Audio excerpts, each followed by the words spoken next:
sebuku roti sejuta makna. Di dalam kelas, Haifa dan Azfar sedang membaca buku di dalam kelas. Aduh, Azfar, kenapa? Awak okey? saya okey, tapi perut saya tak okey. Bunyi apa tu? Kuat ni bunyi. Ingatkan loceng sekolah dah berbunyi. Awak janganlah usik saya. Hari ni perut saya lagi banyak bercakap daripada saya. Awak belum makan? Tak, saya tak bawa duit hari ni. Ayah saya masih belum bekerja. Jadi mak saya pesan tahan dulu sampai balik rumah. Jom, ikut saya. Di Anjung Ilmu, Haifa dan Azfar duduk di bangku Anjung Ilmu. Nah, ini untuk awak. Tak payahlah. Nanti awak pula yang lapar. Kalau kita berkongsi, perut kita sama-sama kenyang.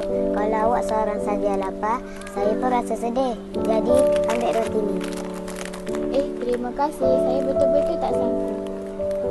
Mak saya selalu pesan, kalau kita ada dua, berilah satu kepada orang yang tiada. Hari ni roti bukan sekadar roti, tetapi saya rasa masih ada orang peduli tentang saya.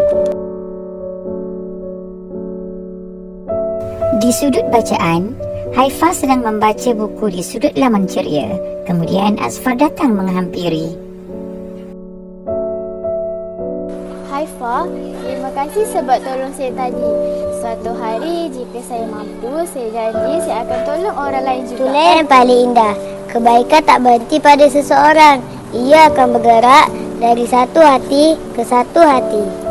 Rupa-rupanya kemanusiaan bukan tentang siapa paling kaya, tetapi tentang siapa yang paling ikhlas membantu.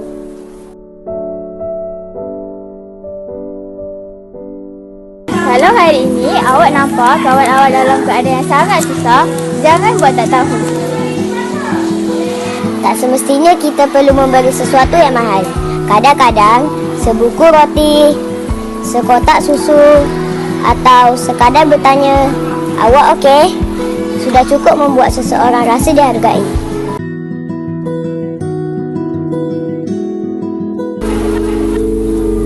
Kebaikan yang kecil mampu memberi harapan yang besar kerana kemanusiaan bermula dengan rasa peduli.